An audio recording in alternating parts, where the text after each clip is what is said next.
আল্লাহ তোমার নবীর চোখের পানি এই বদরের প্রান্তরে পড়েছে, সাহাবায়ে রাসূলের রক্ত মোবারক বদরের প্রান্তরে পড়েছে। আল্লাহ এই বদরের প্রান্তরে আমার নবী চোখের পানি ফেলে ফেলে সারা রাত মসজিদ আরিশে দোয়া করেছে।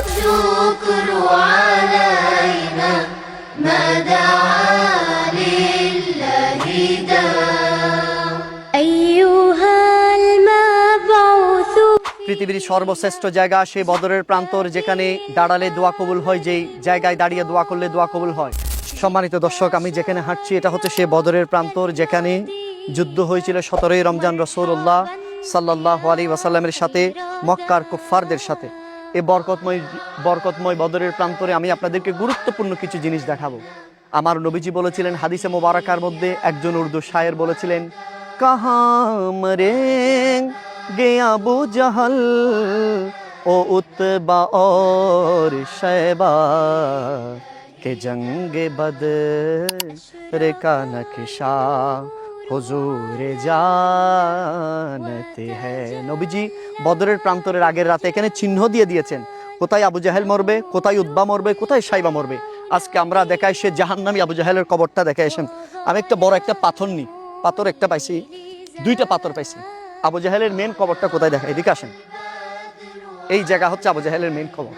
এটা এটা এটা যদিও মানুষ একটু বেশি অত্যাচার করার কারণে সৌদি সরকার এটাকে ভুলাই দিয়েছেন। এই জায়গায় দেখেন আবার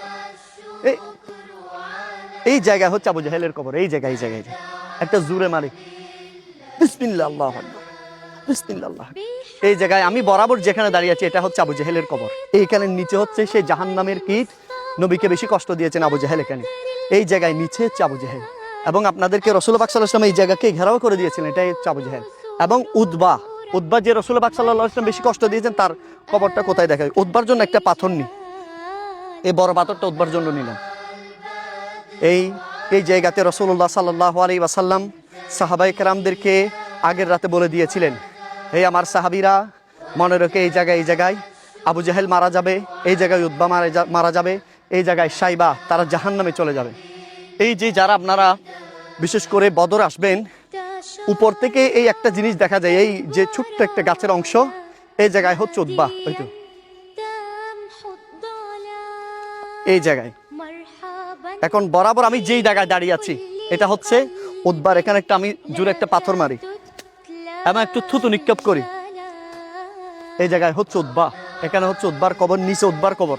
এখনো কবর করলে মনে হয় সে জাহান্নামে এর শাস্তি দিচ্ছে, এটা দেখা যাবে।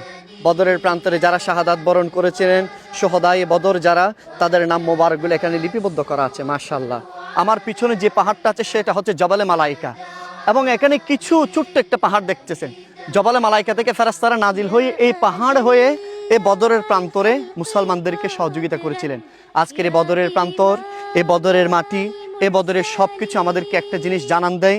আজ থেকে ১৫০০ বছর আগে ১৭ই রমজান রাসূলুল্লাহ সাল্লাল্লাহু আলাইহি ওয়াসাল্লামের ৩১৩ জন সাহাবী যারা ইফতার সাহারিবিহীন এই ময়দানে ইমানের বলে বলিয়ান হয়ে একত্রিত হয়েছিলেন।